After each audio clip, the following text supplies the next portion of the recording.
اقول لكم بقيت فلوس والشرطة تركض وراي. وليدي انا ما علمتك على هاي السوالف، بس يلا ماشي، خلي الفلوس يمي وسلم نفسك للشرطة.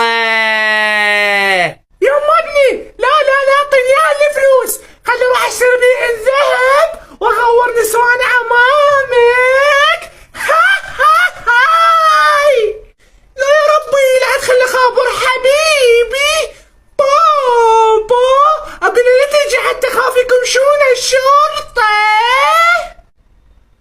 هلا اخوي يلحقون ورا الشرطة، لا تخلي ابلغ عليه واستلم مكافأة تبليغ على مجرم. ماشي، هسه كلكم تريدون تاخذون الفلوس، هسه خل اشوف متابعيني من يختني يمه ونتقاسم